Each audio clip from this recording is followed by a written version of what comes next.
They did White Boy Summer. They hugged and kissed, and they ended apartheid. That's how it worked. Thank you, Piers Morgan.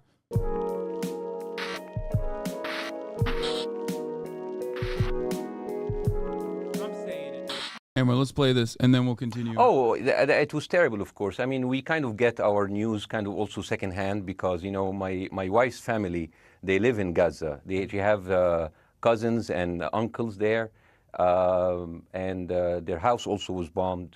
We haven't been able to communicate with them for the past 3 days. Communication are lost.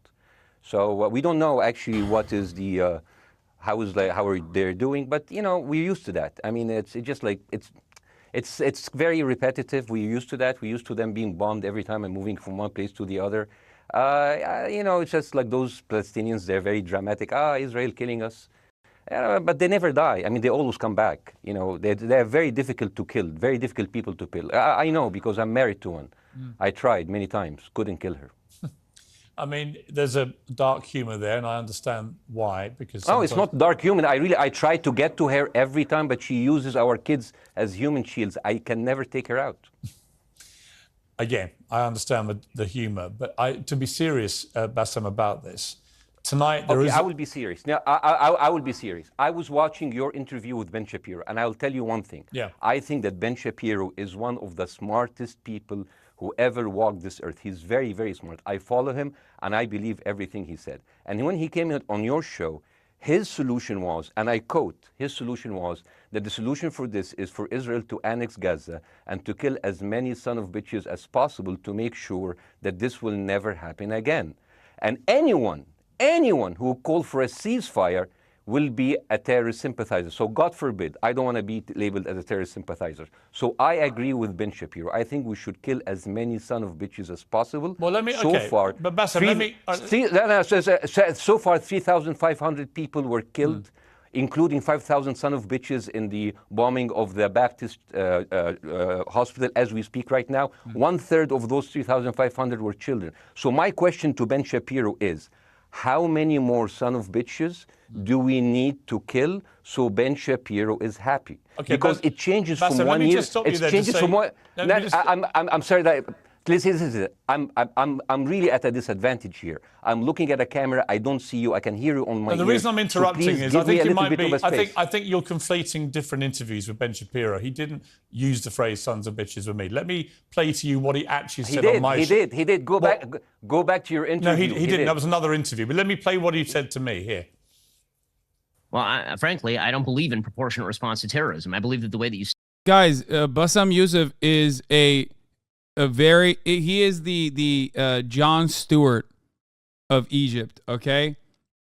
He is a comedian, and he also does, like, political commentary. Of course he's being sarcastic. He's trying to expose how fucking insane it is. How fucking insane it is that Ben can say things like this. No, he's a lib. I can't believe you guys are taking what he's saying seriously. The point he's trying to make is, like, it's ridiculous that Ben is saying these psychotic terrorist things. Stop terrorism is with wildly disproportionate response. That doesn't mean in terms of targeting civilians. It means in terms of killing as many terrorists as humanly possible and allowing them to dictate the terms of engagement by hiding behind civilians in areas that they are supposedly responsible for means that the only option for Israel is to surrender to Hamas's hatred of its own citizens, its willingness to use its own children as human shields. No country worth its salt could ever do that. Now, that is substantively different to what you said he said, right? He's talking there specifically about Hamas terrorists. I agree with him. The thing is, the question is, what is a proportionate response? Because it has been different from one tier to another. So if you look to this graph, for example, this is the death of Israeli and Palestinians, and it's changing from 1 year to year. It's like fluctuating like crypto. So my question is today, what is the going rate today for human lives? I mean, 2014 was a great year for Ben Shapiro. 88 Israelis were died, and there was 2,329 Palestinians killed on the other side. That is one Israeli for 27 Palestinians. That is a very good exchange rate. What I'm saying is, what is the exchange rate for today? You guys will be happy. That's my question. Well, it's not me, guys. I'm not on either side. No, not you. Like when I say you guys, I say like the people on the other side of that. I know that you don't think like that, Piers. You're one of the good guys. But let's...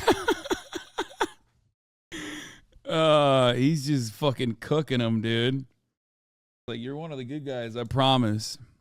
Let me tell you something. I mean, the reason that I'm using this is that, I mean, I can't remember what happened in 2014, and there was no music festival, but there must be something. I mean, they must do something. It is their fault. It has to be something. I mean, 2018, 300 Palestinians died.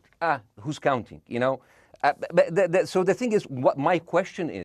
Yeah, 2018 was the March to Return, peaceful protest. Let's find what is the exchange rate for human life today so we expect the future death of Palestinians and we'll be happy to it. My response to that would be this, Bassem. I've thought carefully about this because I think it's very tricky. Holy shit, this guy actually did the grandma to baby exchange rate. Yeah, he did. I said this yesterday when we were watching the Muhammad hijab video, and I was like, you should just ask, like, what's the exchange rate? How many grandmothers being kidnapped is the equivalent to like multiple Palestinian children being fucking burned to death with rockets? It's tricky, but I'm sure you have like a decent balance for it, and he's doing it right now, which is good. I mean, I'm happy that someone is doing that.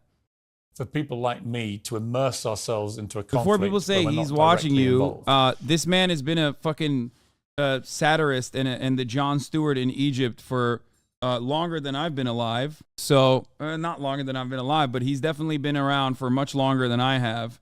So no, I don't think that he's watching me, because if he was, then he'd know at the top of the hour there's a 3-minute ad break.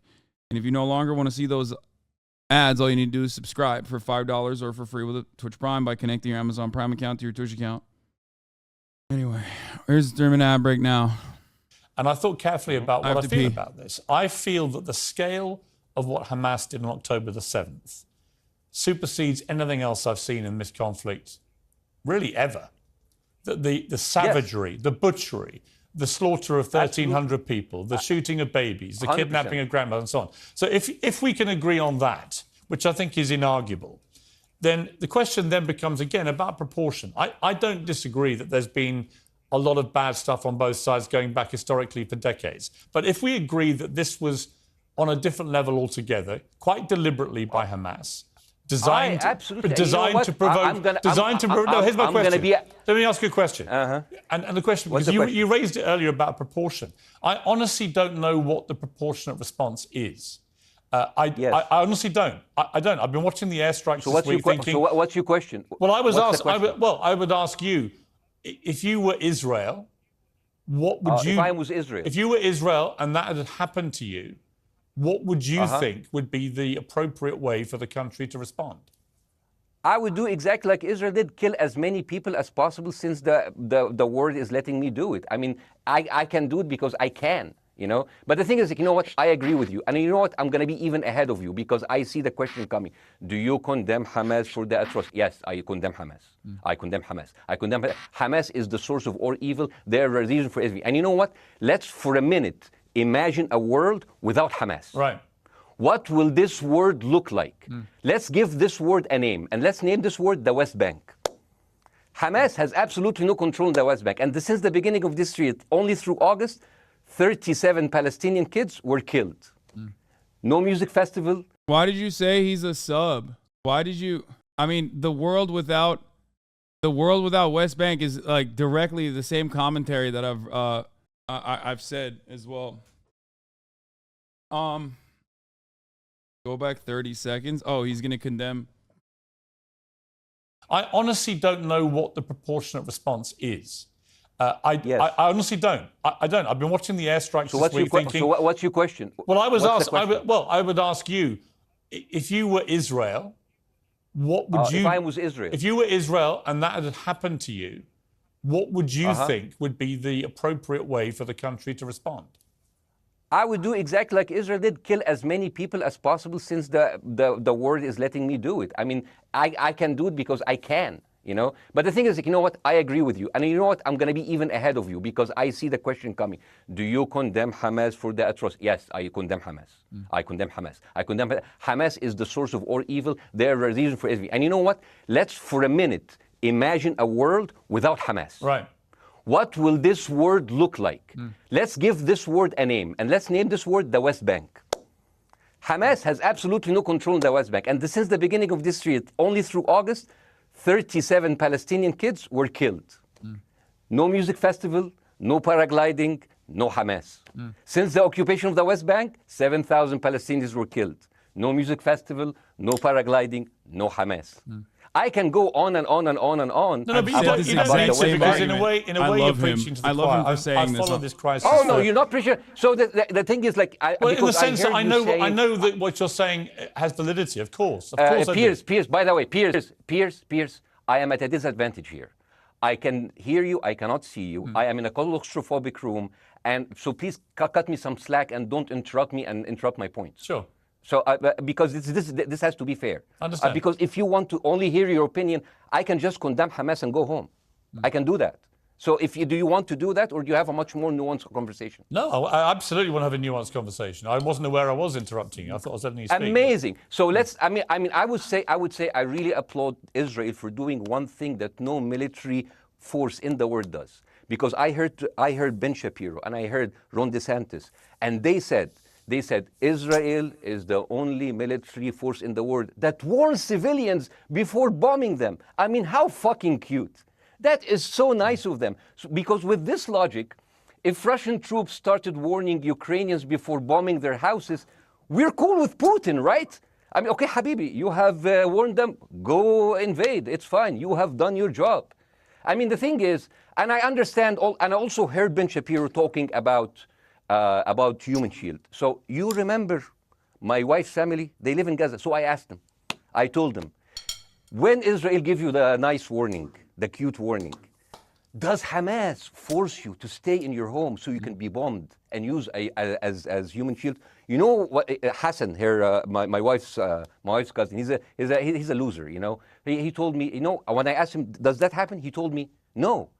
The lying son of a bitch lied to me. I told him, you don't understand. Ben Shapiro and Ron DeSantis keep saying that Israel warns you and Hamas asks you to stay put. So I told you, he's a loser. He never kept a job. He even failed in all of the interviews to become like a Human Shield. I would believe Ben Shapiro. Let me ask you this, Bassem. So let's go with that. No. Let me ask you At some point, I must be able to ask you questions.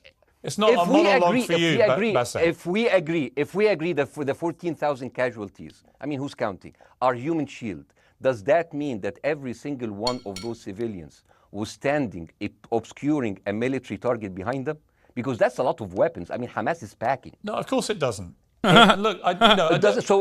So there's some collateral damage. Lots of collateral damage. Yes. It's fine. Yeah. You kill some to save some and then kill some more. Yeah, I agree. Yeah. Well, let me ask you this. Again, it comes back to proportionate response. When the world decided it had to get rid of ISIS because of the appalling butchery they were carrying out, it did so by also killing, very sadly, a lot of civilians along the way by doing airstrikes against places which But killing civilians are inevitable. You said that in the beginning. My point is, it's inevitable. Yeah, but once Israel has decided that they want to get rid of Hamas, and Hamas is embedded with civilian population, I'm very concerned about what's going to happen next. I've written a column tonight saying, I remember the Iraq War, which I opposed, right? I remember all this. So my question for you is, what would you think would be an appropriate response by Israel to what happened? Well, these are years of disproportionate responses of Israel. Right. Did it solve the solution? Did it solve the problem? Did it work before, so it will work? What will be the surprise this time? What will be the twist that will make this work this time? What will be different this time? Seriously, I mean, this is only the last 15 years. I mean, because it's too many papers. I just got this. But how will this be different? And the thing is, I am so glad in the introduction. My goat, dude. He's right. Then you mentioned the Iraq War. I applaud you, Piers, for saying that because you were honest about it. You said that spreading an update earlier. I looked at my Instagram. I don't think we had a falling out, but I think he just unfollowed me a while back, or maybe never followed me at all. But I thought we had communicated prior to this. And then I realized, no, we've only texted each other. So I don't know why I thought that we were, Maybe it was his fan account. No. I've met Bassem. He's given me his book. I met him at VidCon, I think, like a couple years ago. Or no, Politicon, I met him. There's a photo out there somewhere of us hanging out from Politicon. Bassem, not Bassam, sorry. Not VidCon, Politicon. But I don't remember. Pick? Oh, there it is. Yeah, he's the man. Lies like WMDs make people look at those people as less of humans, and they would accept the death of 1 million Iraqi, whether by sanctions or by invasion, right? You are a good man. This is amazing. And you know what is similar? Is when you spread the lies of 40 decapitated babies, although it was refuted. So what happens when people hear that, killing babies is horrible. But when you say decapitated 40 babies, you are planting a certain image well, with a certain trigger in people's mind. Who has said that? Who has said 40? Who has said that? You have said 40 decapitated. Who has said that? You have repeated. No, I haven't. What? I've never said that. You haven't said on your show 40 decapitated babies? Never. Ben Shapiro didn't say it? No. Ron DeSantis didn't say Nobody has said it? Okay, no, nobody said it? No.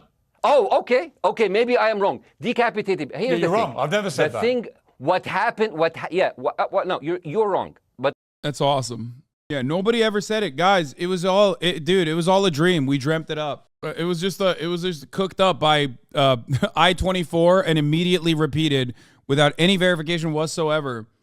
And then Joe Brandon said it too. Didn't he bring it up to fucking Mohammed Hijab like literally yesterday? Yeah, it's got to be like a weird collective hallucination, like a Mandela effect type situation, I think. I'm sure someone in here can find it. I'm not going to go sifting through it right now, but I feel like he brought it up, I'm pretty sure. But the thing is, the same thing is happening in Iraq. Ben Shapiro once tweeted, not even about Gaza, about the West Bank, when Israel continued to build the illegal settlement. He said, 2017, Israel likes to build. I'm sure he'll say, he never said 40 babies. He said beheaded. Piers is being an ass. There's a debate raging about whether Hamas beheaded babies or shot them in their bedrooms, as if some of these evil, depraved acts of terrorism is less wicked than the other. Oh, okay. He has said this. Pretty sure he has. This is fair. This is a fair take, in my opinion. But I'm pretty sure he did. I'm pretty sure he did actually run the. I'm pretty sure he actually did run the whole like beheaded babies line against. What is this on his show? A Palestinian. And ISIS were taken out, by the way, with planes. No, here's what. You don't do this with the ambassador. I'm going to finish. You do this with Ben Shapiro, which you gave the show to him. No, hang on. I'm giving you plenty of time. No, you're not. I'm giving you plenty. You asked about the analogy of a plane flying over and targeting. But you didn't answer my question. But that did happen, Mohammed, with ISIS. Would you accept Belfast to be flattened? No, wait a minute. Or not? Yes or no? Wait a minute. It never happened. So the like for like isn't. It's not. It's a hypothesis. It's hypothetical. It's not. I don't do hypotheticals. You don't do hypotheticals. No. Let's deal with reality. Okay, let's deal with reality. Now, let me finish. Then you can answer. You don't answer the question. No. Here's the reality. British public can see this. Here's the reality. Yeah. Right. British public can see this. Yeah, they can see it. Yeah, go on. They listen to the debate. Keep going. Right. For what it's worth, I think it's a good debate to have. Right. These are questions many people on the pro-Palestinian side are having. I get it. Right. But you're trying to compare what happened on October the 7th with the IRA. No, I'm not. I'm hypothetical wait a minute, Mum. question. I'm comparing it to ISIS. And the way that the world in the end dealt with ISIS actually was to use airstrikes. And many civilians were killed. There's a huge difference. Many innocent people died. They're not. He doesn't say this in the clip at all. What the fuck's going on? 5 days ago, terrorists from Hamas attacked Israel. They murdered and raped civilians. They executed the elderly at bus stops. They took babies and Holocaust survivors as hostages, and they massacred young people at a festival. It emerged last night, have even beheaded babies in one. Yeah, okay. There you go.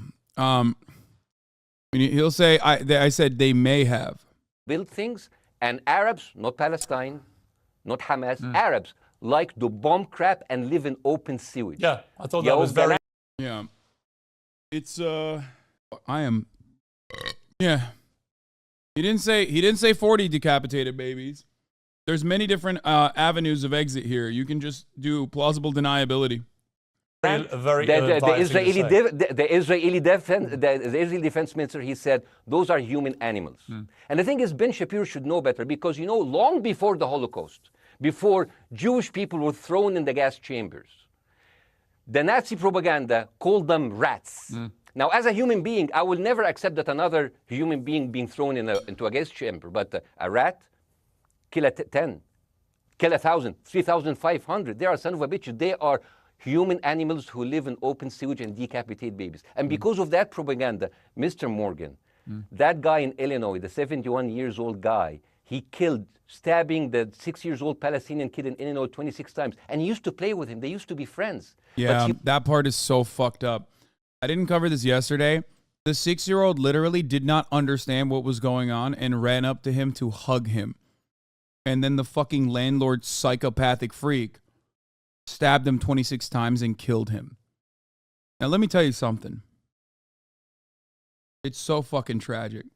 This is something that I said during the day of jihad, supposedly, right? When people were like, oh, dude, day of jihad, there's going to be global jihad. Something that I told my normie Jewish friends at the time who were afraid.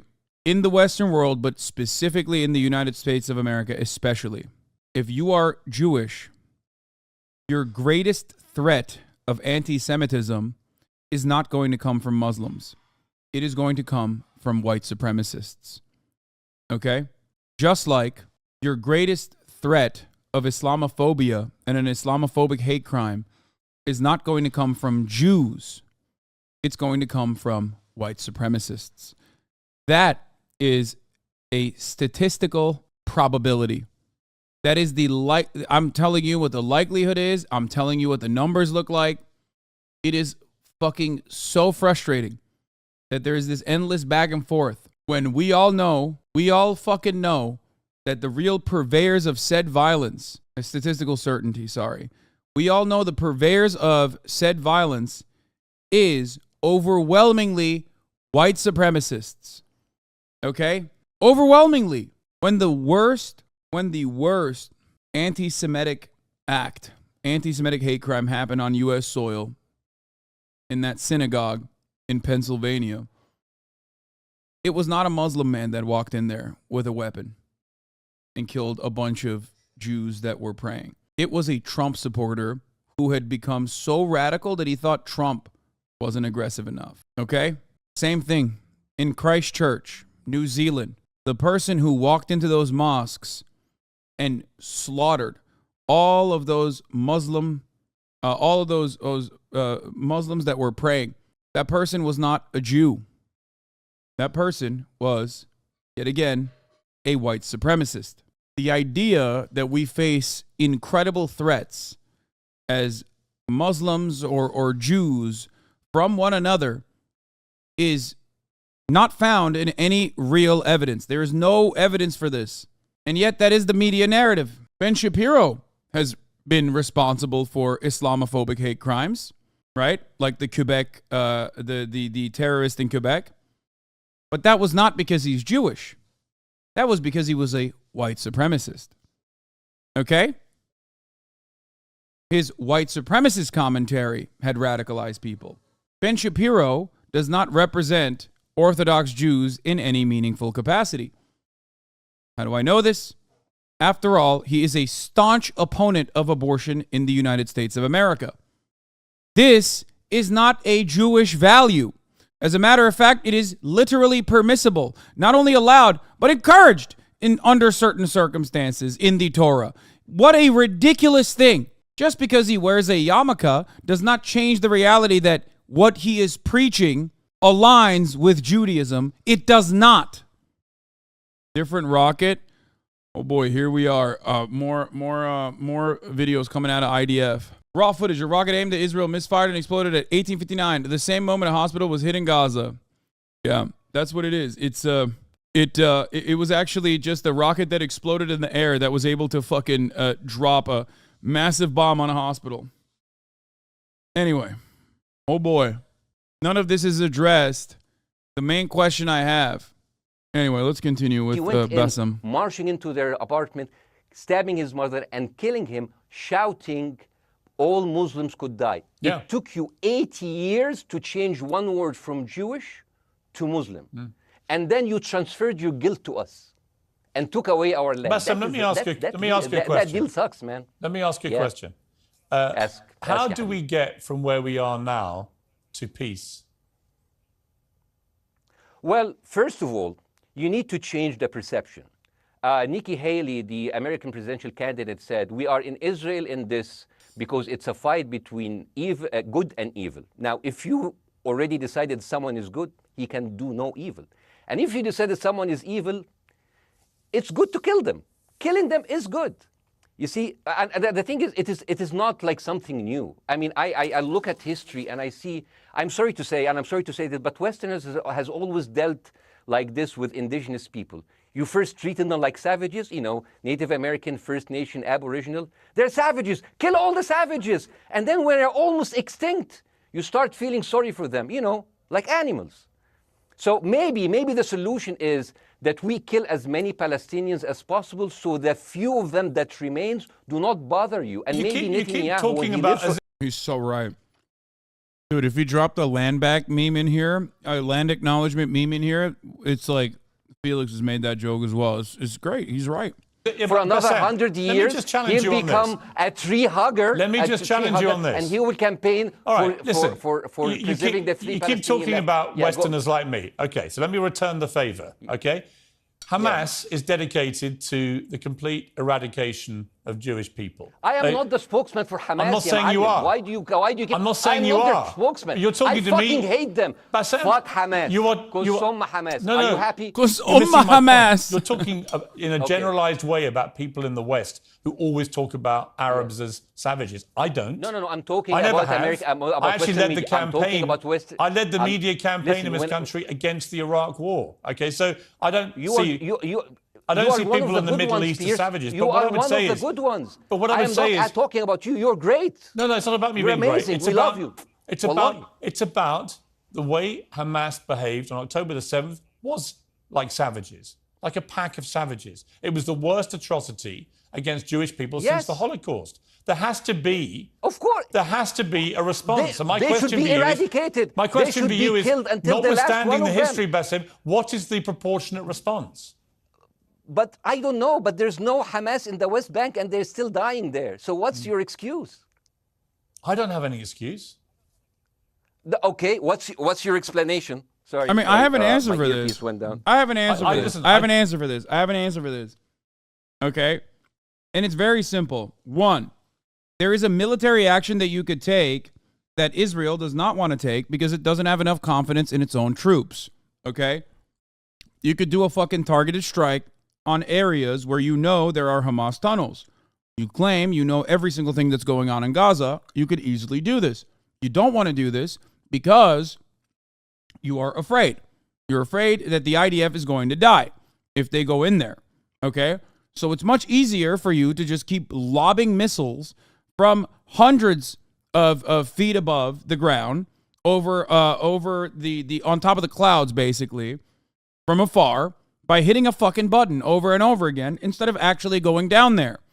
Those missiles kill humans. Those missiles kill civilians. Those missiles kill babies. And you don't care because it is completely irrelevant to the equation because you do not see the Palestinians as human beings. You see them as filth, not even an animal. You would not mistreat an animal like this. You see them as a pest. Okay? So that's one. Number two, there is an even better way to solve the conflict, okay? That is through a ceasefire, a peace negotiation, a bilateral peace negotiation that features the actual Palestinian unified authorities, okay? With after ending the occupation and ending the apartheid regime, allowing every single person to have equal rights and offering reparations to the Palestinians that were harmed, okay? Having an international criminal court take a look at every single person that was responsible for civilian deaths. This means that a lot of leadership on the Palestinian side would serve a prison sentence. This means that a lot of the IDF leadership and politicians would serve a prison sentence. Okay? That is the peaceful way to resolve this conflict. And even if you're like, no, fuck that, I never want that, whatever, okay, then there is a military way to solve this issue as well. That does not mean bombing fucking hospitals. That does not mean, and by the way, if you turn in and say, the IDF didn't bomb this last hospital, Hasan, even though I do not believe you, okay, even though I do believe that the IDF bombed that hospital, the IDF bombed that hospital on Saturday! So shut the fuck up! But remember that. That exact same hospital was targeted by the IDF. Anyway. I don't make any pretense that this hasn't been a massive problem. Okay, between Palestine and Israel going back to the mid-40s. We all know this, right? Piers, listen. I'm not saying that you're making excuses, but if you are adopting a certain point of view, you have to at least defend it. Yeah, oh, by the way, I covered this as well. The church that ran the hospital said it was a Israeli airstrike as well. Not that it fucking matters for these demons. Like, let's be real. Wait, what the fuck? Why is it not uploading? Okay, well, I can't even get access to this fucking tweet anymore. It doesn't matter. The victims are also Hamas. They're Hamas. Everyone is Hamas. They're lying in collaboration with Hamas to hide all of their weapons that they had, the nukes that they had in there. It's Hamas. It's always and forever Hamas. And also, even if it's not Hamas, it could have been Hamas, in which case it's still justified. You got botted and raided on Twitter? Wait, what do you mean? What? What does that even mean? I got botted and raided on Twitter. Look at your quote retweet. I assume, is it the fucking silly ass, what? Twitter is full of bots. Anyway, let's telling continue. you there is no Hamas in the West Bank. What is the excuse? Not your excuse. What is the excuse to kill those people? Well, listen, this question of proportionality is one that... No, answer my question. I've been answering your question. You answer mine. It's actually not my job to answer your questions. He says this all the time whenever he has a thing that he can't answer. It's not. Okay, not your job. Not. I agree with you. I'm more interested in you, who has family in Gaza, who's an Egyptian in the Middle East, right? I'm more interested in what you have to say. Okay, I'm telling you. I think Hamas is the problem, okay? Right. Now, let's say agreed. Hamas is removed. Let's Hamas, I'm agreeing with everything. You want me to condemn Hamas? I will condemn Hamas, Hummus, Hassan, everyone. Guys, so wait. I can't hear you. The earpiece. Damn. Okay. Oops. There's Hamas in the earpiece, bro. The IFB's coming off. Okay. Yeah. Okay. I do need help. I think. Okay. Just go back. Is he there? You go back. Can you hear me? Okay. Go. Thank you, guys. Can you hear Bassem? Yeah. Now I can hear you. Okay. So here's the thing. Can you hear? Okay. Yeah. So Israel. Let's say, for example, Hamas ceased to exist. Okay. Do you hear me? Yes. Yeah. Hamas ceased to exist today. Now, right now, in Palestine, in West Bank and Gaza, 20% of Palestinians go through Israeli prison system, whether imprisonment, whether interrogation, whether torture. And the rest of them, they live a life of daily loss of land, of homes, of life, and they are suffocated by this. So let me ask you something. If you are a Palestinian living into these conditions for decades, would you sympathize with your oppressor, or sympathize with the people who claim they resist them even if they are terrorists? I have made no secret that I think the conditions Palestinians have had to exist under are completely unacceptable. Yeah. I've said that for years. Yeah, but do you think they're responsible? But do you think they're responsible for the radicalization of an entire people's? Also, it is actually pretty funny because, yeah, literally. Wait, I'm a big fan of this Bassem guy. Yeah, he's hot. Yeah, he's super hot. So. Piers literally dodges questions he cannot fucking ever answer if he condemns the Israeli disproportionate retaliation and the violence. He does not. He openly says he thinks it's fine, or at the very least refuses to elaborate on it and always dodges it. How do you forge peace between two warring parts of that region who for decades have approached peace, in my view, with mutual sledgehammers, with no actual desire to have peace? And I think it comes down in the end to great leadership. And I don't think there's great leadership. I don't think, well, hang on, let me make my point. I don't think there's great leadership on either side. Where is the Nelson Mandela figure here to come through all this? Sniped by an IDF sniper and killed. Nelson Mandela also literally refused to condemn violence So I don't know what the fuck he's talking about. Nelson Mandela was in prison. I've told you guys this before. Nelson Mandela has been so fucking whitewashed. But the ANC tried peaceful protests for years. There was a massive police presence at all the protests. It did nothing to end the apartheid. They thought that they could get mass arrested. Their first action was to peacefully violate the laws and get mass arrested, right? They would non-violently engage in civil disobedience. They thought maybe we can overrun the prison system by crowding it.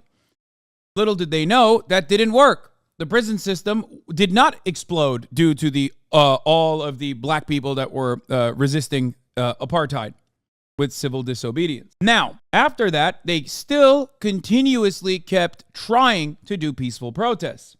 Okay? They tried to keep doing peaceful protests until at one protest, the police opened fire and killed 69 ANC protesters at the time. Nelson Mandela had a moment of radicalization right then and there. In the aftermath of that, he realized that, yes, there had to have been, he realized that the actual supporters of the ANC on the ground, the youth, wanted to retaliate through violent means. They no longer wanted to retaliate through peaceful means because the world was not listening to them. The world was not seeing them, okay? One thing that he has said on this matter in particular was, we've exhausted all other means. I'm paraphrasing. We've exhausted all other means, and now this is the only other option we have, okay? Afterwards, Nelson Mandela went to Ethiopia, where he started training with rebel groups there. Then he went to Algeria, where Algeria was also going through its anti-colonial and very violent purging of the French forces that occupied Algeria at the time. He learned from revolutionary figures such as Fidel Castro. He openly said that. And he learned directly from these anti-colonial actions, violent anti-colonial actions. Came back home and it was immediately arrested. At this point, I'm not reading this off of a page, brother, but thank you for thinking that I'm reading this off of a page, because you're like, wow, this guy is spitting so fucking hard. He must literally be the most knowledgeable person on the planet. Just kidding. He probably isn't the most knowledgeable person on the planet. He must be reading like a Wikipedia page or something, because that's what my favorite YouTubers do. No, I'm spitting off the top dome, okay? I'm spitting off the top dome because I can't fucking remember all of the things and all of the details. So I might be getting some stuff wrong. Like, yeah, no, he wasn't immediately arrested. He operated for some time after coming back, like I think a year or two. But basically, in the grand scheme of things, considering how long his prison sentence was, he did not have enough time to operate through violent means. However, he did have enough time to go back to the ANC and tell them that we are no longer engaging in peaceful means of protest, that violence is permissible against the apartheid structure. Okay?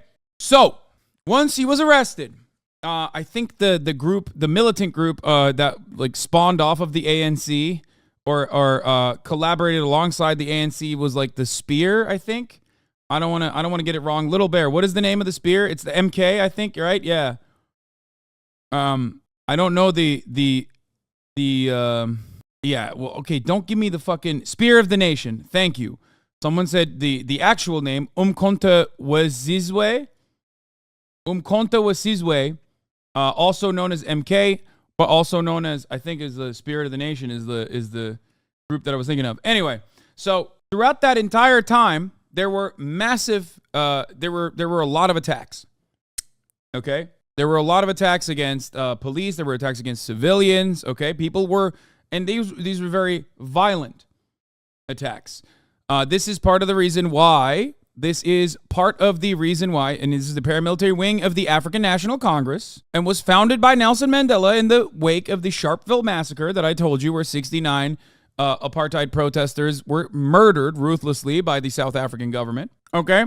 There was a lot of violence that they engaged in, of course. And this is part of the reason why Nelson Mandela was on the terrorist watch list until 2008, even after he was released from prison, and on top of that was democratically elected. And yet, until 2008, he still was on the terrorist watch list in the United States of America.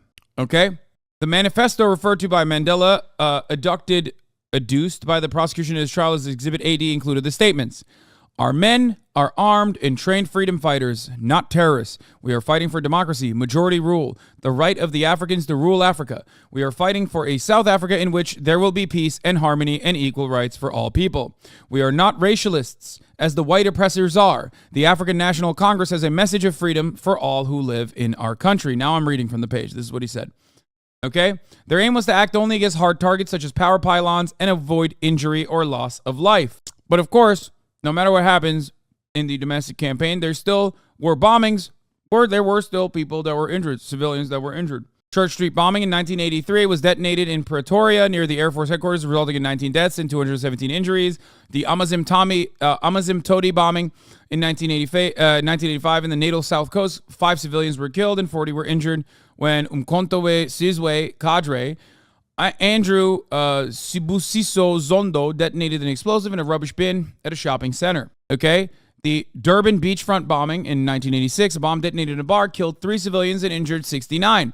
Robert McBride received the death penalty for this bombing, and this bombing became known as the Magoo's Bar bombing. Now I am reading off of a page. Yes. What the fuck? I'm showing you what I'm reading.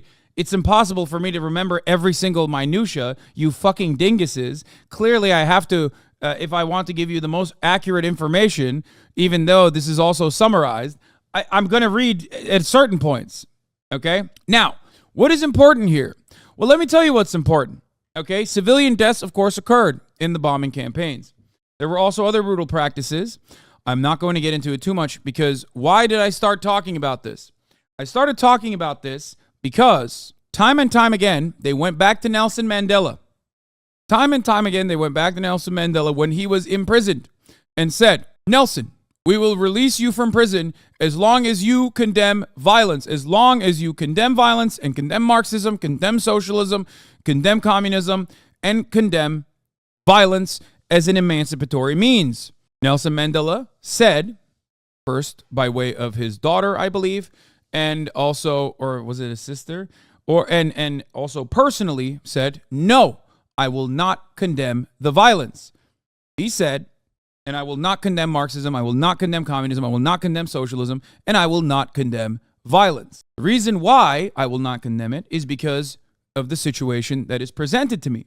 How can I be treated as an equal when I am enslaved by you, when I'm in chains, when I am subjected to chains? How can you ask a man to make claims when you do not treat him like a man? When you treat him like an animal? And they kept asking him over and over again, and he said no. And each time he said no, and he still stayed in prison for 5 fucking years. So the idea is that, yeah, but they skipped that over in his biopic. Yeah, of course they skipped that over in his biopic because they only cover what Nelson Mandela did after he was elected, once he got out of prison. Why did they cover that? Because that was the peaceful reconciliation process. That's where he went and he fucking hugged and kissed the prosecutor that said he should get the death penalty. He hugged and kissed all the white guys. They never ended up doing the expropriation that was supposed to happen. And that's partially the reason why South Africa's economy is as fucked as it is, pretty much during the apartheid, but at least like there is no apartheid. Okay? Now, anyway, the point is,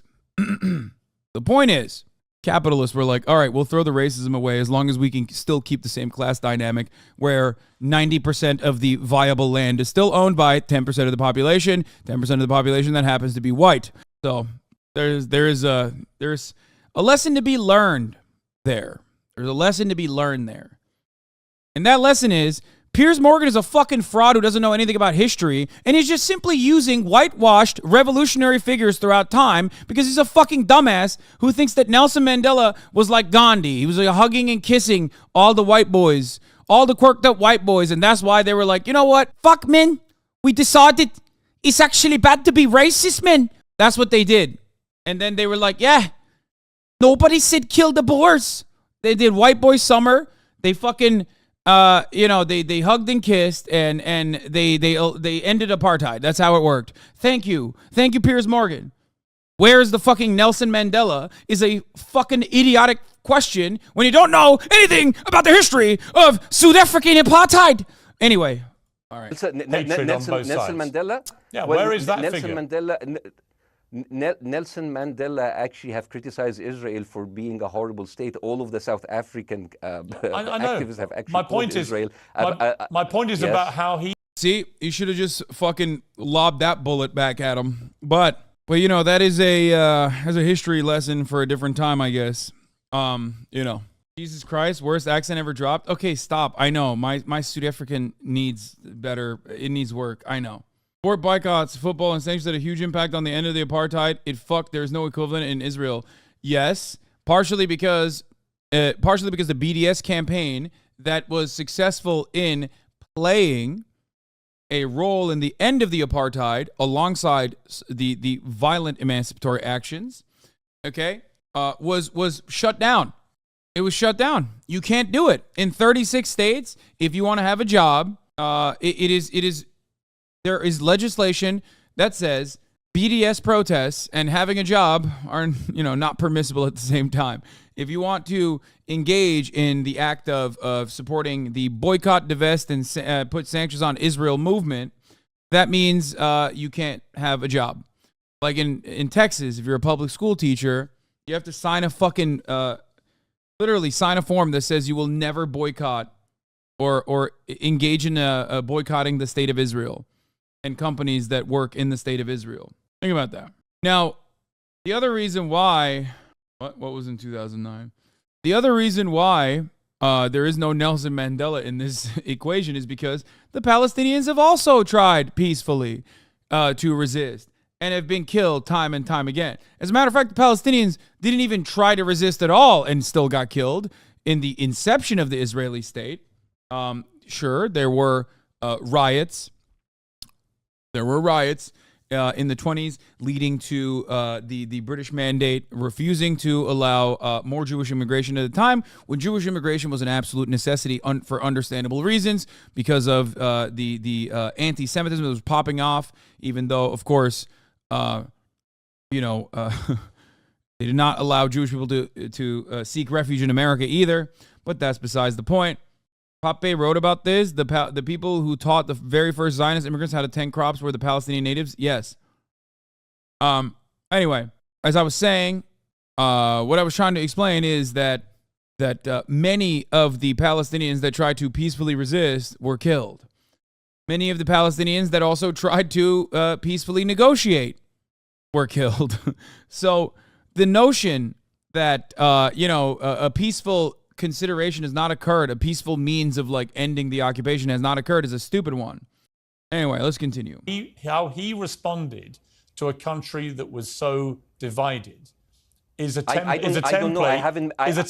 for how you get to peace, isn't it? Who's Lucas Gage? I haven't met Nelson Mandela, so I wouldn't know. But there is a point. There's a very important point here.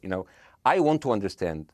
What is the logic of Israel? Yeah, see, he doesn't know because his fucking history has been so goddamn whitewashed. Brother, you're Egyptian. It's the same continent, homie. Goddamn. Anyway, it's okay.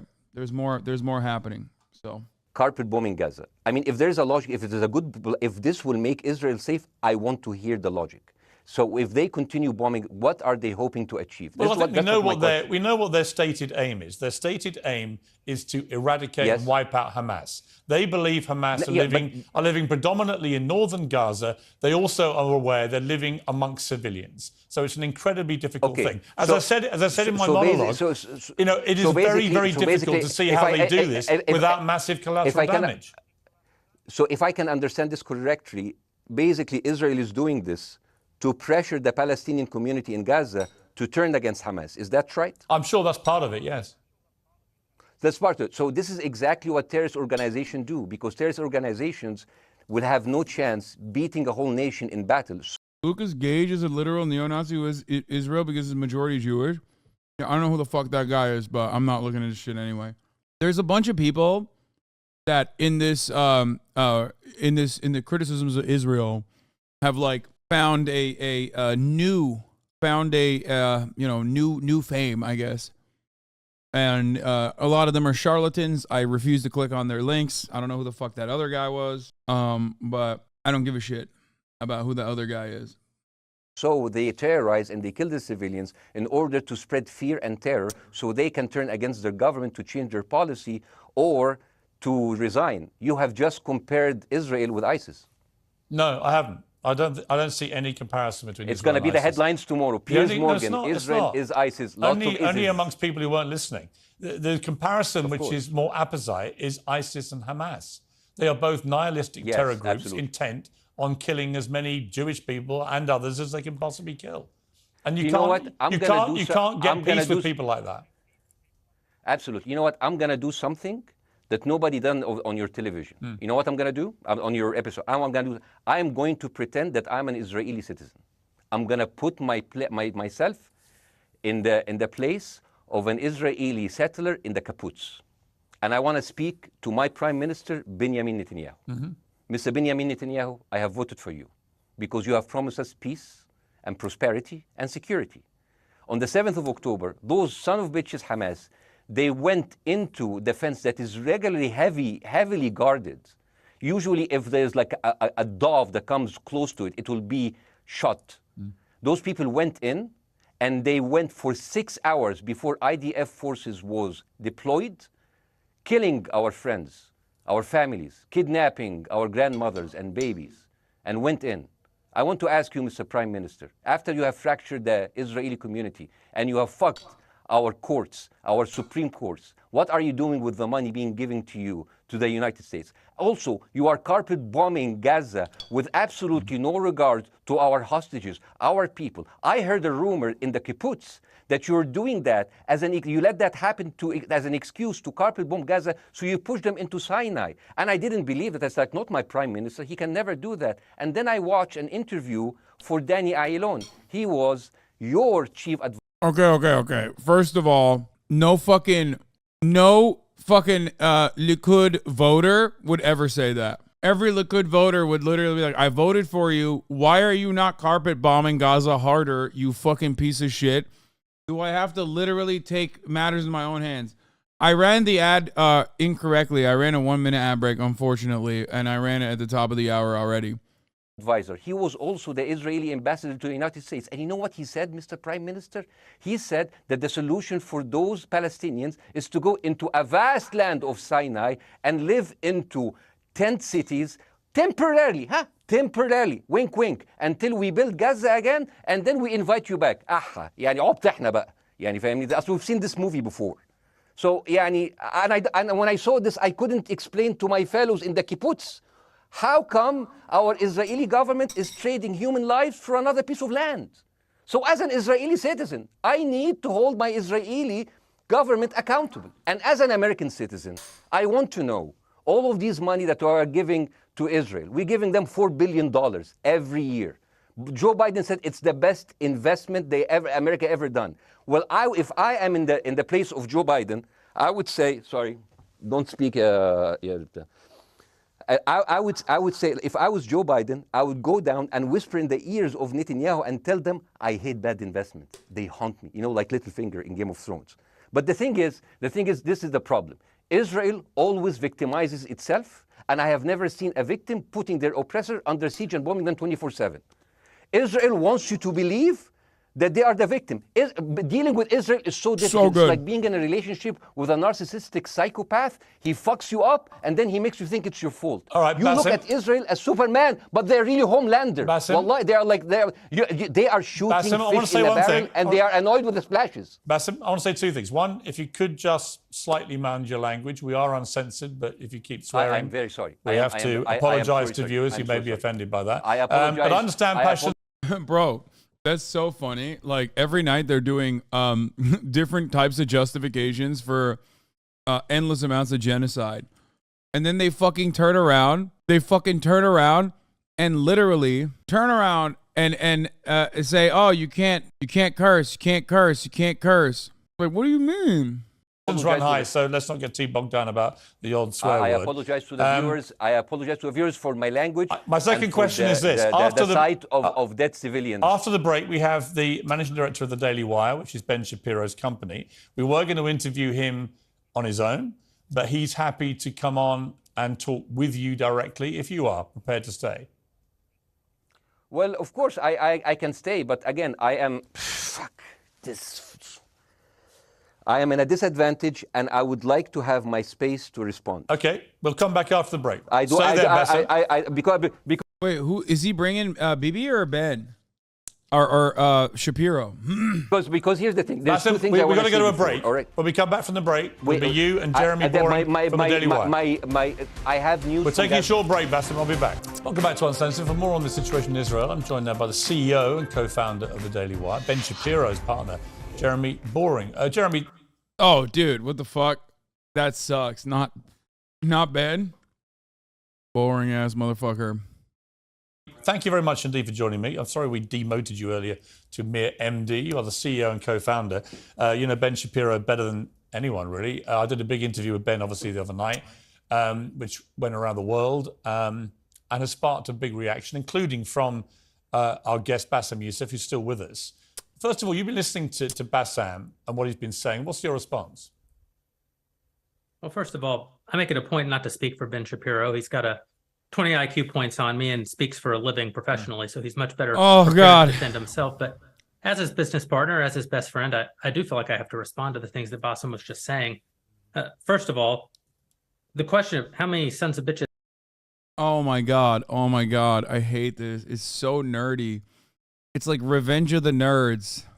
It's like, I'm going to respond to my best friend. I'm going to respond for my... Like, shut the fuck up, bitch. I don't give a... this sucks.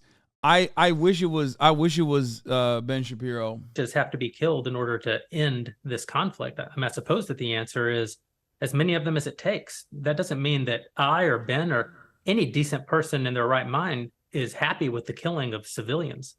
Yeah, you are though. You are fucking happy with it, and you don't give a shit. You're so fucking stupid. I hate this. God damn it, I hate it. I hate it, but like, I guess at least they're dishonest. Okay, I guess they're dishonest. There's a lot of dishonest people. All right, fuck it. Let's just keep going. I posted at the very beginning of this conflict that a woman or a child blown apart in Gaza is just as tragic as a Jewish baby killed in one of the settlements. That doesn't mean that Israel's actions and the actions of Hamas are morally equivalent. You know, the tragedy is the tragedy, but the moral equivalency is nonsense. If you entered Israel with the express purpose of targeting and murdering civilians with your own hands in cold blood, that is not comparable to Israel bombing targets in the Gaza Strip and killing civilians as a terrible, tragic consequence. War is terrible. War is an awful thing. That's why decent people don't lightly engage in war, and why Hamas should not have incited this war. You know, we can talk about the history of the Israeli conflict. I'm not a professional political commentator. I'm a CEO. I'm a screenwriter. I can't stand him. I can't stand him. I don't know why. It's just very frustrating. And I'm certainly not Ben Shapiro. I'm not here to discuss the history of the Israeli-Palestinian conflict, but we all saw what happened on October 7th. And the idea that Israel was not going to react severely to that, or that Israel should not react severely to that, is ludicrous. And Jeremy, let me ask you the idea that Ben Shapiro should be a moderating voice, that Ben Shapiro should be saying no, Israel should not respond in this situation. For the record, going back to the geolocation guy or whatever, what is it? The geo-confirm guy, guys. Everyone is rushing to be like, no. This is actually a rocket. This is an intercepted rocket, and that's where the explosion happened, without accounting for multiple explosions possibly happening in different time frames. Okay, and also how large the original explosion was from the only confirmed video. I just want to point that out because I see a lot of people trying to. Yeah, I see a lot of people trying to send me this information. The current Israeli position is that the single rocket misfire killed more people by a factor about 20 than every single rocket launched into Israel since 2001 combined. Yeah. Should the West Bank respond to the violence committed by Israeli settlers? Why does no one ever flip it around like this? Yeah. I mentioned that. Reuters, by the way, is reporting that the IDF will release footage of intercepted conversations proving that the Islamic Jihad was behind the bombing of Al-Ahli Baptist Hospital. Oh my God. Yeah, two hours ago, the Israeli government sources were calling the Baptist hospital a terrorist base, and the IDF was boasting about having euthanized Gazans. Now they see how disgusted the world is. IDF is trying to tell us that the backfired rocket from Islamic Jihad is responsible. Yeah, I mean, I know. I covered it at the time. Okay?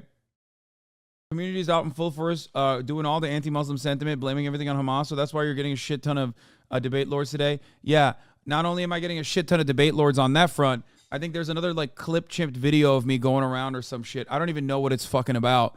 But at this point, it's like 90% people being like I see the commentary and it's literally Hasan is a Muslim and that's why he believes this. and he's anti-Semitic because he's a Muslim. And I'm like, dude, you are so insane. You are literally a white supremacist saying this. How can you be this fucking stupid? How? It is so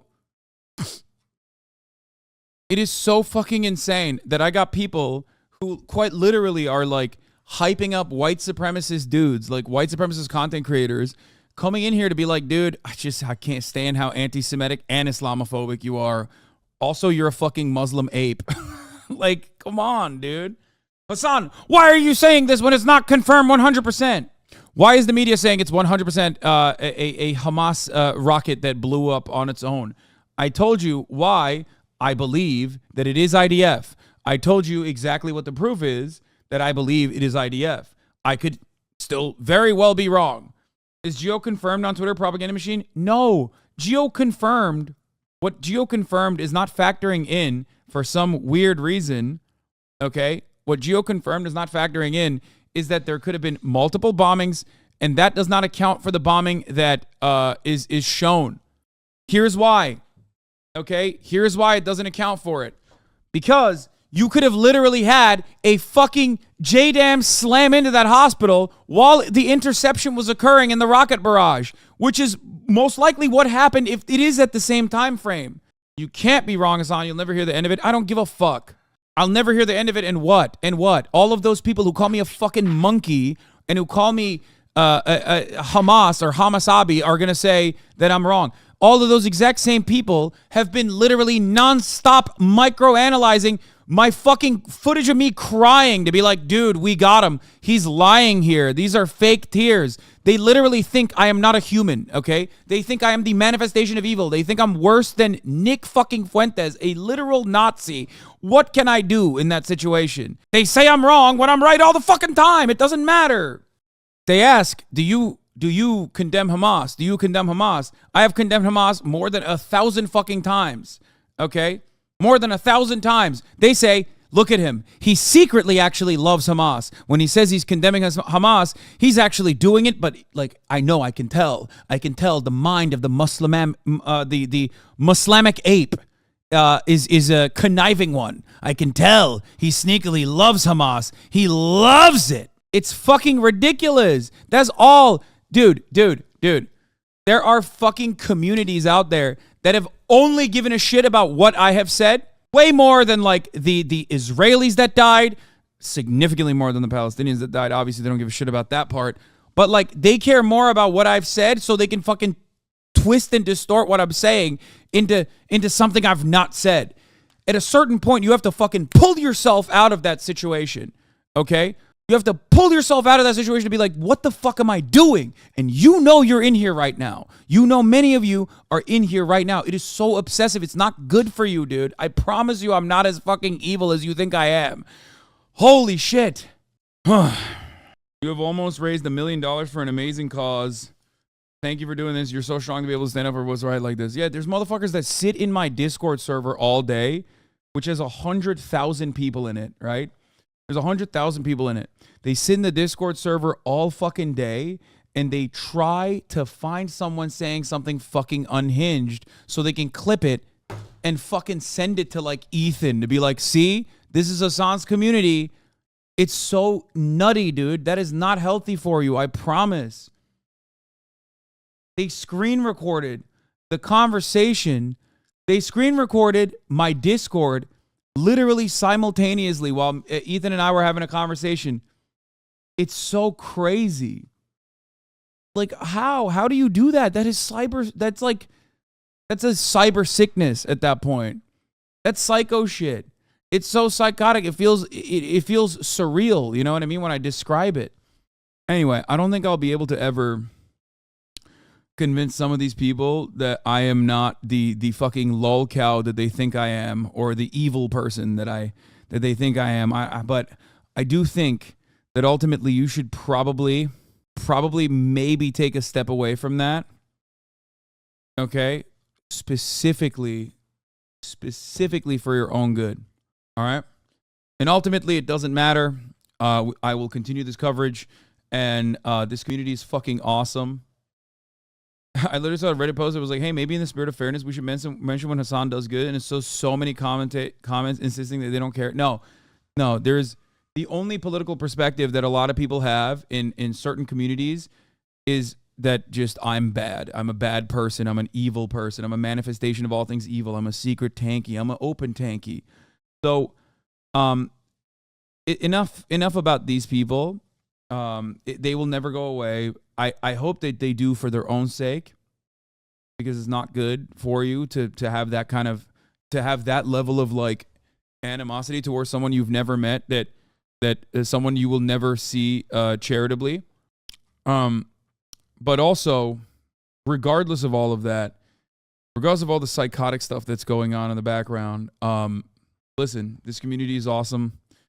This community is wonderful. We've almost raised $1 million over the course of 3 days. That is unimaginable, okay? It's unimaginable. And I'm very proud. I'm very proud of this community. I love you guys all. This is important work. This is very good. And I'm very happy that we were able to do such a thing. And that's nonsense. Let me ask you though, Jeremy, the question which I think is the big question. What is a proportionate response to that outrage on October the 7th, which is the worst attack on Jewish people since the Holocaust? What is proportionate? If it's true, as reports are suggesting tonight, that there may have been a hospital hit by an Israeli strike and up to 500 people or more have died, that would seem to me, if that is verified, and it's not verified yet, we don't know exactly what has happened other than there's been a hit on this hospital. But if that is verified to have been an Israeli strike, that will strike many people as disproportionate. Certainly. Well, first of all, I don't know what a proportionate response is or why we would want it. I suppose a proportionate response would be for 3,000 Israelis to go through the fence, gun down innocent Palestinian women and children, burn their bodies, burn them alive, take hostages, rape their women. No one wants a proportionate response. No moral person could possibly call for a proportionate response. The purpose of war is to defeat your enemy. The West has, in my lifetime, forgotten the purpose of war because the true cost of war is so... I hate this like slimy little fucking creature nerd being like, the West has forgotten what the war is like. Bro, I want to drop ship his ass into fucking Gaza so bad. Like, just go fight then. Ain't nobody stopping you, dude. Get in there. Get active. I hate this. I hate it so much. He's like, we have to destroy our enemies. Like, shut the fuck up. Shut up. Go to Ukraine. Well, he's not a Ukraine guy. He probably fucking loves Russia, actually. Go to Russia. Yeah. Go fight on the Russian side. Go to Ukraine. Fight on the Russian side, brother. See how fast you get fucking lasered. You know what I'm saying? Keyboard commander ass motherfucker. Terrible. The last time the West engaged in war and won it was World War II. And they did it through incredible brutality. They did it by bringing their enemies to heel. That's not a thing to rah-rah about. That's not a thing to look forward to. As I said, all decent people should avoid war. But I think the sort of lie of the post-World War II, the post-war consensus lie, is that somehow war in which you kill a bunch of people and don't secure victory is morally superior to war where you do secure victory. I would say that the only way to morally justify a war is to win it. Otherwise, the very argument that brought you into the war, this enemy must be defeated, ends up being proven a lie. I mean, Afghanistan, I think America had every right to go into Afghanistan. The Taliban was harboring Osama bin Laden and Al-Qaeda. Dude, here, in order to describe to you the wrong thing that Israel is doing, I'm going to tell you all the wrong things that America did. It's so funny to be like, yeah, remember when we did that other awful thing that was fucking awful and horrifying and just really bad overall that most people kind of look back at and go, yeah, maybe we shouldn't have done that. Yeah, that thing was sick, actually, and I'm glad that Israel is doing it. This is funny. It is. I can't do anything but laugh at, like, this little fucking nerdy-ass fascist being like, it was so sick when we went into Afghanistan and we did might is right and we did war crimes there. And it's like, nah, man, it wasn't good. Flew planes into buildings in the United States, killed thousands of our citizens, brought the nation into untold agony, pain, and horror. America had every right morally to go in and destroy the Taliban and destroy Al-Qaeda. Yeah, but I would argue, the Taliban now rules in Afghanistan. That's my point. Yeah. Wait, what? Exactly. Taliban now rules Al-Qaeda. The Taliban now rules Afghanistan again. So what happened? War was not won. But that's my point, actually. Oh, he's saying like we didn't fucking ethnically cleanse every Afghan child. That's what he's saying. Oh, okay. No. He didn't understand the point that he was trying to make. The point is exactly the Taliban controls Afghanistan now and grew in popularity and also in size after the fucking invasion, even though they were getting killed. Why? Because every time you killed one fucking Taliban fighter, you killed like 8 14-year-old citizens that had nothing to do with the fucking Taliban. So then guess what happened to the remaining 14-year-olds? They were like, oh, fuck these guys. I'm joining the fucking Taliban. I'm going to fucking snipe their dicks off. Yeah, no shit. Of course that's what's going to happen. That's what happens. You get a radicalizing event. You go, all right, fuck it, YOLO. I don't know who the fuck these guys are. They don't speak my language.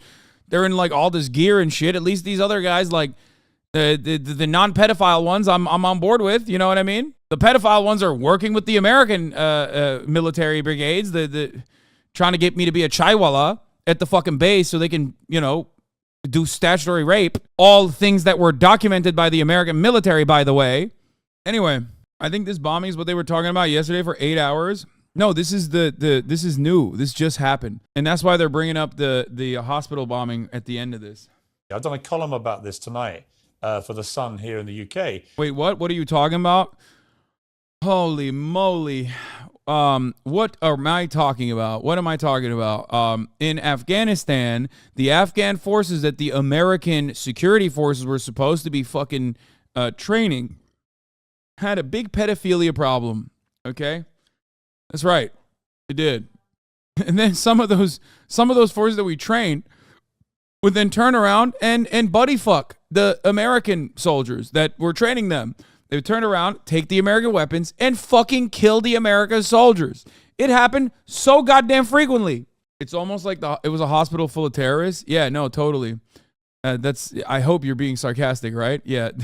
Doctors, nurses, children, babies in incubators doing terrorism by being alive. Terrorist babies, dude.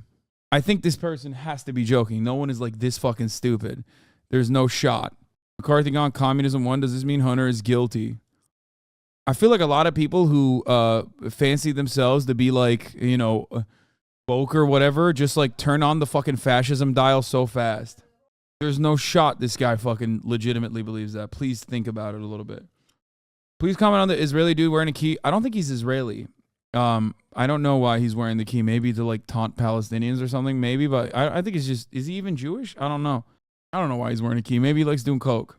Which is, I was editor of a newspaper when the Iraq war happened. I opposed it very aggressively as the editor of the paper. And sadly, we were borne out by events. It was a complete disaster. The only thing that makes me happy, I'm sorry, what does the key signify? The key is actually very important for Palestinians. It is a signifier of their right to return. That 700,000 Palestinians that were expelled in the Nakba, which translates to catastrophe, thought that they would be able to return to their houses after the war was over. That, they were being purged from their homes, but they would always, of course, a couple of weeks, maybe a month later, be able to return. That's why they brought their keys with them. They still hold their keys. They still have their keys with them to their old houses, many of which was, of course, reduced to rubble, and then purposely European-looking pine trees were planted in areas where Arab villages existed to Europeanize the areas and to remove it from its Arabic influence. Another thing that they did during the Nakba, or in the aftermath of the Nakba, in the inception of the Israeli state, was to take over areas that were, of course, owned by Arabs, the villages that Arabs lived in, expel them by threatening to rape them, and in some instances actually raping them, throwing them in ovens, things of that nature, and just overall terrifying them with a superior military force. They would also just take over villages and then change the names of those villages to resemble something from like the Bible, you know, so that they could just so that they could you know, have a Hebrew name for an Arab village and try to justify that there's a biblical reason for it. What was the pedo thing you were talking about? Chaiwalas in Afghanistan were raped by the forces that we were training. There was a big pedophilia problem with the Afghan forces that we were training, called Bachabazi. Torah, not the Bible. Yeah, Torah references, biblical references, that sort of thing. All right, let's continue. The Iraq War, in my view, it was illegally contested, I think. And the consequences were appalling in terms of loss of life, 1 million people, in terms of ISIS being allowed to breed. Oh, it's because Daily Wire is owned by Bent Key Ventures. The name, which was inspired by a bent key necklace boring wearer, is also the name. Okay, there you go. That's why he's wearing a bent key necklace. And create Thank you, Chatter. merry hell around the world in terms of complete dismantlement of Iraq itself as a functioning country. And I think I didn't say the Taliban had chaiwalas. I said the Afghan security forces that we were supposedly training on the ground did that. Chai boys. Afghanistan, again, 20 years of, you know, attacking an enemy which is now running the country again, seemed to me again to be kind of pointless. And I do wonder whether Israel, in its blind fury, which I completely understand, has thought through the consequences of actually launching a full air, ground and sea offensive into Gaza as to actually what happened. Wait, your aunt made that movie? I watched it last night. Arctic Lead. Tell your aunt. She's wonderful. I actually watched, and I was recommending this earlier today. I watched 1948, Creation and Catastrophe. Ahlam Muhtaseb. Yeah, it is a very good documentary that doesn't even just like, it's not like a one-sided affair either. It goes directly to Irgun forces that are veterans, like, you know, veterans of the original Zionist militant brigades and they talk to the veterans that are alive to this day. They even talk to a fucking British police officer, as a matter of fact. Which I thought was very interesting, and they talked to the Palestinians, they talked to the Jews that were there, and the atrocities that were committed, some of which has been declassified, but many of which is still not declassified by the Israeli government, and it's very good. It's a very good documentary. I highly recommend you all watch it. Like I said, 1948, Creation and Catastrophe. I think the reason why I like it especially is because like it. Thank you, Hasan, for all the cover you've been doing these past week. You don't realize how important it is for us Palestinians, especially in the West Bank. Yeah, of course. Yeah, it's a great documentary. It's very sad, but it's a great documentary nonetheless. What is this? Twitch star Hasan Piker raised a huge amount of money for Twitch star Hasan Piker often gets hate from his detractors who claim there's an inherent hypocrisy between his own accumulation of wealth and his constant advocacy for workers, despite the fact that he routinely walks the walk in addition to talking the talk. Now Twitch star and his community have raised over $840,000 for aid. As ABC News reports, Israeli officials state more than 1,400 people have been killed in Israel. Meanwhile, according to the BBC, health officials report that Israel's retaliation, which has included air raids, have reduced much of Gaza rubble, has killed over 3,000 Palestinian people. On October 14th, he set up a fundraising campaign to support the Palestine Children's Relief Fund, American Near East Refugee Aid, Medical Aid for Palestinians, and the Palestinian Red Crescent Society. October 16th, Hasan's community raised more than $700,000. Wow, that's nice. Oh, Kotaku wrote about it, so I guess that's why it's like being channeled through all of the usual outlets. I feel like we're in a catastrophic tailspin we cannot wrestle our way out of. Planning in flux, but Biden aids weighing $100 billion request to Congress primarily to aid Israel and Ukraine, as well as border security and likely aid to Taiwan. Very big numbers, substantially from what we'd heard initially. I do not ever want to hear how can we pay for it ever again for the rest of our fucking lives? Do you understand? This can never happen ever again. I'm unbanning this guy because I hope that he was just joking. The Doctors Without Borders. Reminder that after the U.S. bombed the Doctors Without Borders hospital in Afghanistan, they first blamed it on Afghans. Then they said Taliban had taken it over. Then they said it was an accident. Then quietly admitted they did it intentionally months later. Spencer Ackerman is the GOAT. I wish there were more fucking good journalists like him still in mainstream media. Some of them still exist, but they are, unfortunately, far fewer than the number of fucking charlatan hacks who basically just operate as stenographers and not necessarily arbiters of the truth. I love when people turn around and still go,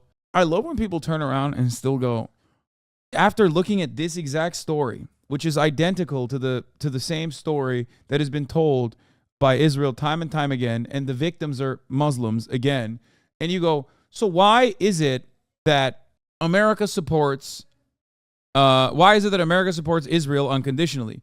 Brother, the enemies are the same. The targets are the same. The attitude is the same. Why wouldn't America support Israel in its conquest of engaging in ethnic displacement and ethnic cleansing in the territories that it currently occupies? Come on.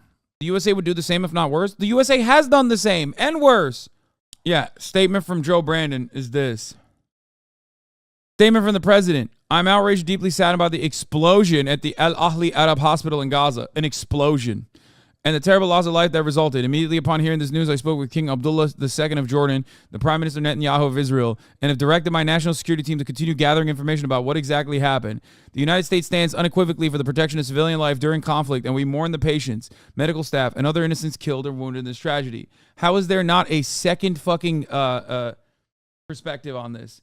It is crazy that the only video we have is that one from that one fucking roof. I'm losing my mind. There has to be more videos. Just saw a video. People claim the video proved that the rocket hit the hospital was Hamas. Is that true or just propaganda? I do not believe that it was a fucking rocket that hit the hospital that was a Hamas rocket. That is a much larger rocket than anything that the Hamas or the Islamic Jihad brigades have. There is no power in Gaza, okay?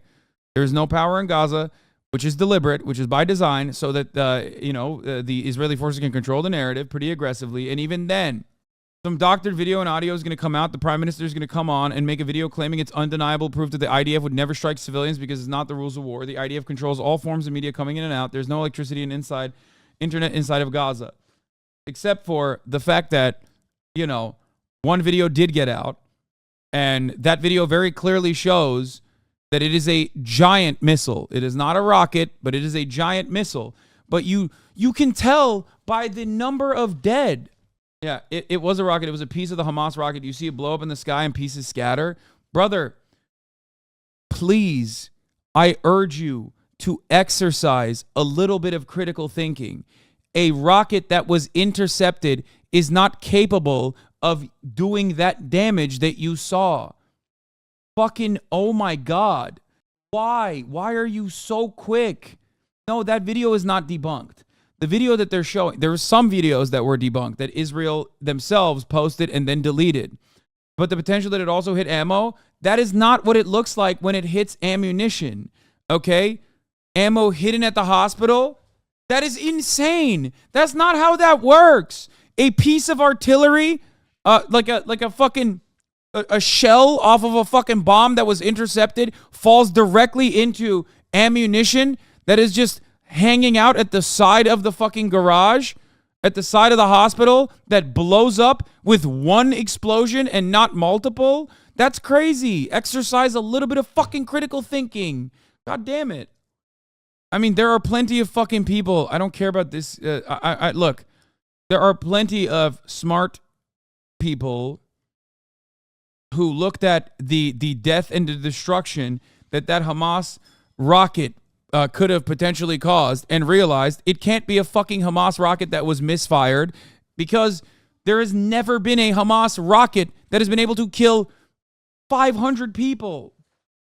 The payload of the missile that struck the hospital and the sound that it emitted as it was flying are very similar to JDAMs that have been used in Afghanistan.